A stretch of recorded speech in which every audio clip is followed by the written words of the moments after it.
The morning of April 20th, 1999, began like any other Tuesday at Columbine High School in Littleton, Colorado. Students filed through the hallways, chattering about upcoming prom plans and end-of-year finals.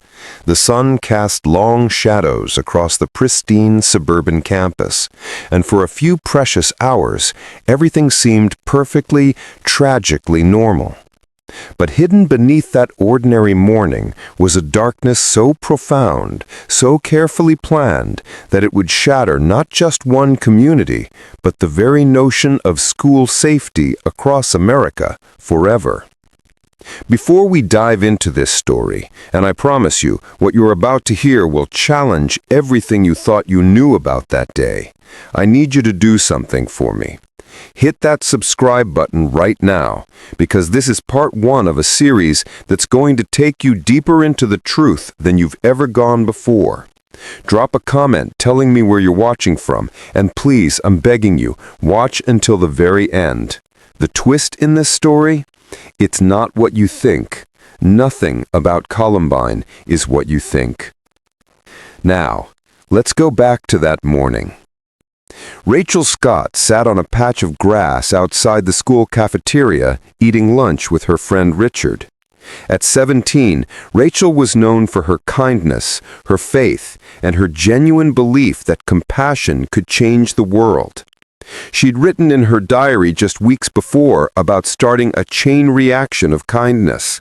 She had no idea she had less than an hour to live. Inside the school, teacher Dave Sanders was preparing for his business and computer classes. A beloved coach and educator, Sanders had spent 25 years nurturing young minds at Columbine. He was the kind of teacher students remembered decades later, the kind who actually cared. He was planning his daughter's upcoming wedding. He would never see her walk down the aisle. Cassie Bernal was in the library, a place that should have been a sanctuary of learning. The 16-year-old had recently turned her life around, finding faith and purpose after a troubled period. Her mother would later write a book about her daughter's last moments, though the truth of what happened in that library would become one of the most controversial debates in the aftermath. But while these innocent lives moved through their day completely unaware, two young men were putting the final touches on a plan that had been 18 months in the making. And here's where the story everyone thinks they know begins to crack wide open. Harris and Dylan Klebold weren't just troubled teens who snapped. They weren't victims of bullying who finally fought back. They weren't goths, as the media would incorrectly report for years. What they were was far more calculated, far more chilling, and the warning signs, God, the warning signs were everywhere, screaming into a void that nobody was listening to. Harris, 18 years old, was a psychopath in the clinical sense. His journals, discovered after the massacre, revealed a mind that didn't just hate the students at Columbine, he hated humanity itself. He fantasized about hijacking planes and crashing them into buildings. He dreamed of killing hundreds, thousands. Columbine wasn't his endpoint. It was supposed to be his audition for the history books, his opening act in a symphony of destruction that would eclipse even the Oklahoma City bombing he so admired. Dylan Klebold, 17 years old, was different. Depressive, suicidal, angry at a world that seemed to reject him romantically and socially. Where Eric was a leader, Dylan was a follower, but that didn't make him less dangerous. It made him available to be weaponized by someone who knew exactly how to manipulate his pain. Together, they spent months building an arsenal. They crafted 99 explosive devices, pipe bombs, propane tanks converted into massive incendiary weapons. Their plan wasn't a school shooting. School shootings kill dozens at most. Their plan was to blow up the cafeteria during lunch period, when nearly 600 students would be packed inside. The bombs were timed to explode at 11:17 a.m., just as lunch period A reached its peak capacity. After the cafeteria exploded and students came flooding out, panicked and burning, Eric and Dylan would be waiting in the parking lot, guns ready, picking off survivors. When first responders arrived to help the wounded, they'd planted bombs in their cars to kill police officers, firefighters, paramedics. The death toll they envisioned? 500, maybe more. Think about that. We remember Columbine as a school shooting that killed 13 people, and that's true, but only because the bombs failed to detonate. We were 20 pounds of propane away from a death toll that would have been the worst terrorist attack on American soil until September 11, 2001. At 11:19 a.m., when the Columbine bombs didn't explode, Eric and Dylan moved to Plan B. They walked toward the school with duffel bags full of ammunition and weapons. They were wearing black trench coats, not because they were part of the trench coat mafia, a group they barely associated with, but because they needed to conceal their weapons. Rachel Scott was still sitting outside with Richard when the first shots rang out. For a moment, nobody understood what was happening. The sound of gunfire doesn't register immediately as danger when you're 17 years old and sitting in the Colorado sunshine discussing philosophy and faith. Then Rachel fell, shot in the leg, then her chest, then her torso. Richard was hit, but survived by playing dead. Some witnesses later claimed that one of the shooters asked Rachel if she believed in God before killing her. This story became central to Rachel's legacy, painting her as a martyr. But the truth is far murkier. The ballistics evidence, the timeline, the witness testimonies that emerged later suggest Rachel was likely dead before any such conversation could have taken place. The question is, why did we need that story to be true so badly that we accepted it without question? Because that's the thing about Columbine. In our desperate need to make sense of the senseless, we created myths. And those myths have obscured the real lessons we should have learned. Eric and Dylan moved through the campus like they were playing a first-person shooter video game, which is exactly how Eric described it in his journal. They shot at students eating lunch outside. They threw pipe bombs.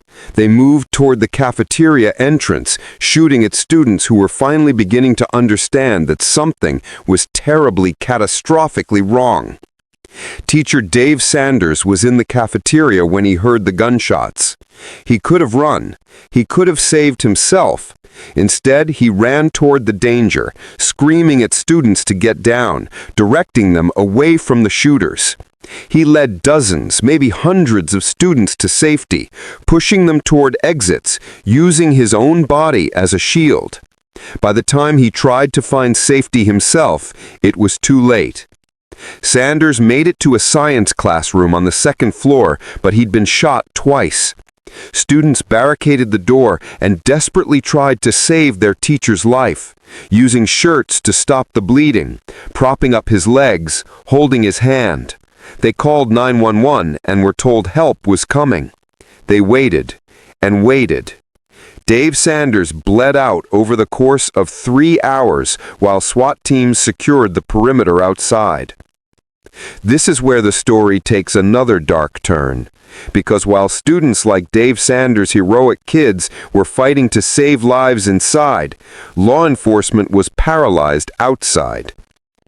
The Columbine massacre wasn't just a failure of school safety, mental health awareness, or gun control, although it was certainly all of those things. It was a catastrophic failure of law enforcement response. Police officers arrived within minutes, but didn't enter the building for nearly 3 hours. They'd been trained to secure the perimeter, wait for SWAT, establish a command center. Meanwhile, Eric and Dylan roamed the hallways, hunting. But here's what haunts me most. By the time police finally entered Columbine High School, Eric Harris and Dylan Klebold had been dead for hours. They'd killed themselves in the library at 12:08 p.m., less than an hour after the attack began. Every minute that law enforcement waited after that was a minute that Dave Sanders could have been saved. It was a minute that terrified students hiding in closets and under desks had to wonder if they'd been abandoned.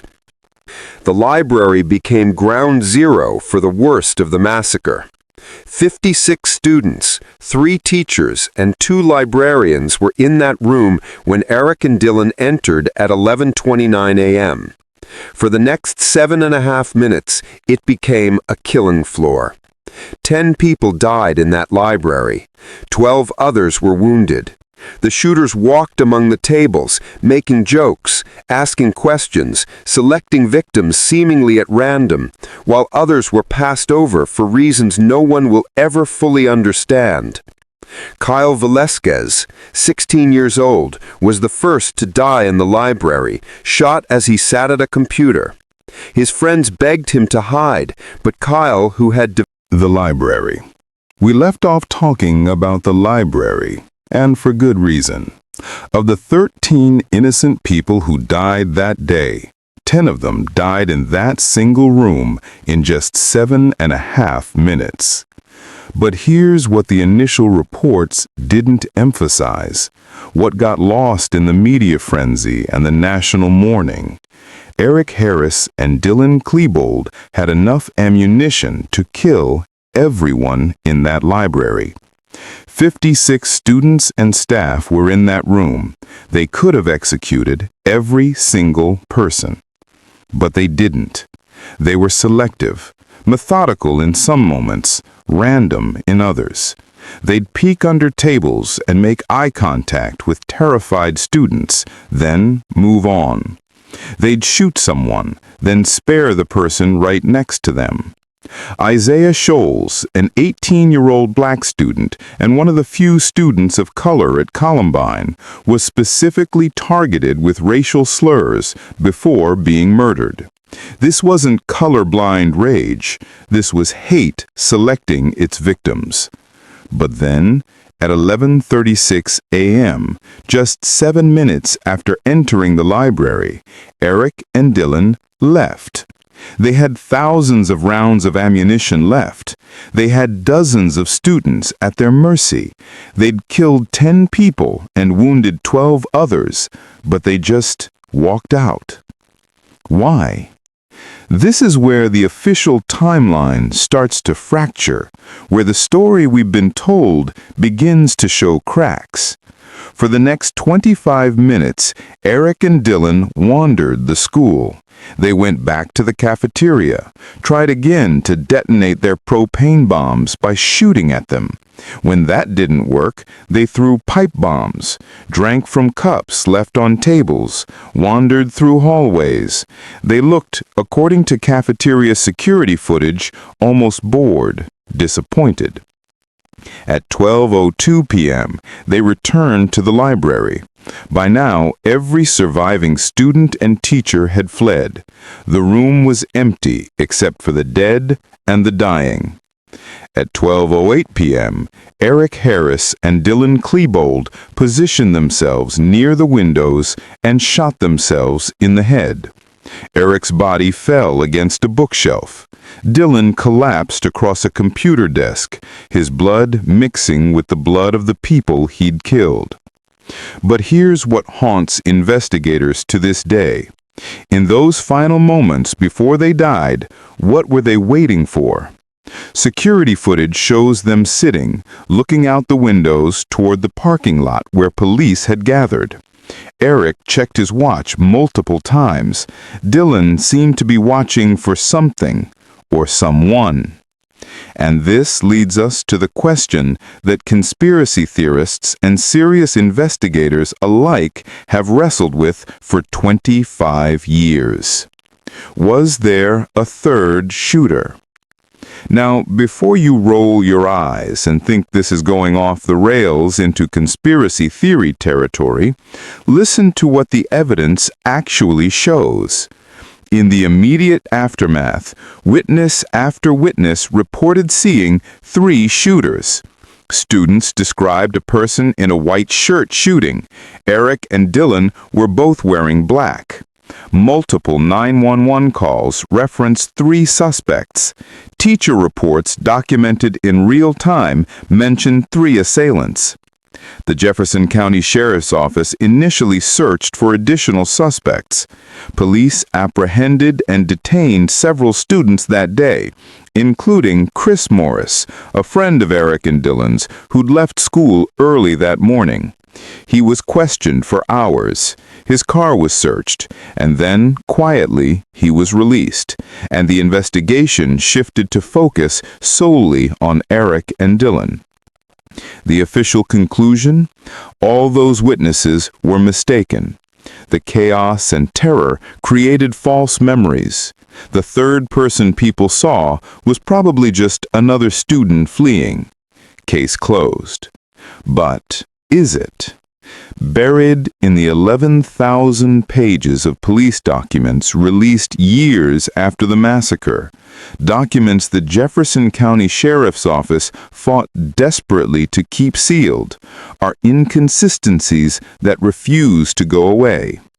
Ballistic evidence that suggests shots were fired from locations where Eric and Dylan couldn't have been. Witness testimonies that were inexplicably altered between initial reports and final statements. Bomb construction techniques that some explosive experts say seemed beyond the capability of 2 teenage boys working alone. And then there's the question nobody wants to ask. Who was buying them guns? See, Eric Harris and Dylan Klebold were 17 and 18 years old. They couldn't legally purchase most of the weapons they used. The official story tells us they had an older friend, Robin Anderson, buy them 3 guns at a gun show, exploiting the gun show loophole that allowed private sales without background checks. And this is true. She did buy those guns, and she was never charged with a crime because technically what she did was legal. But Eric and Dylan had more than 3 guns. They had a Tech 9 semi-automatic handgun, which couldn't have been purchased through the gun show loophole because it required a licensed dealer. So where did it come from? The answer, a convicted felon named Mark Mans, who sold it to them for $500 along with ammunition. Mans served 6 years in prison, the longest sentence of anyone connected to the massacre who wasn't dead. But here's what the investigation never quite explained. Where did Eric and Dylan, 2 students with part-time jobs, get the money for all of this? The guns, the ammunition, the materials for 99 explosive devices, the propane tanks, the timing devices. We're talking thousands and thousands of dollars. Their bank record showed some savings, sure, but not enough to account for their arsenal. This leads some investigators to wonder, were Eric and Dylan part of something bigger? Did they have help beyond what we've acknowledged? And if so, why has that possibility been so thoroughly dismissed? Now, let's talk about the warnings, because if there's one thing that should haunt us more than the massacre itself, it's how preventable it was. This wasn't a case of 2 quiet, invisible students who suddenly exploded. This was 2 young men who practically screamed their intentions, and nobody stopped them. Start with Eric Harris's website. In 1998, a year before the massacre, Eric maintained a website where he posted violent fantasies, detailed his hatred of specific students, and discussed making pipe bombs. Brooks Brown, a fellow student, showed the website to his parents. The Browns were terrified. Eric had specifically threatened to kill their son. They printed out the pages and took them to the Jefferson County Sheriff's Office. A police report was filed. An investigator was assigned. The investigator even drafted an affidavit for a search warrant of the Harris home, citing the death threats and the discussion of explosive devices. But the search warrant was never executed. It sat in a file, gathering dust, while Eric Harris continued building his arsenal in his bedroom.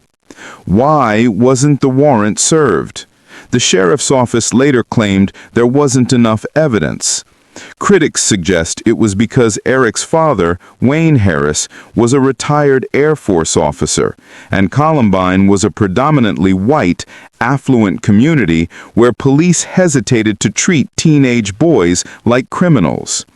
Whatever the reason, that failure cost 13 lives. Then there's the diversion program. A year before the massacre, Eric and Dylan were arrested for breaking into a van and stealing electronics. Instead of juvenile detention, they were placed in a diversion program, essentially probation with counseling. Both boys completed the program successfully. Their counselors noted that Eric showed a very nice, well-rounded personality and that Dylan was intelligent and articulate. But behind closed doors, Eric was writing in his journal about his superiority to the human race, his desire to kill, his rage at a world that didn't recognize his genius. Dylan was writing poetry about death and suicide, about destroying the world that had rejected him. His teachers saw glimpses of this darkness, violent writings in creative assignments, troubling videos in their media classes, but interpreted it as typical teenage angst expressed through art. Except it wasn't. It was a rehearsal filmed in the exact location where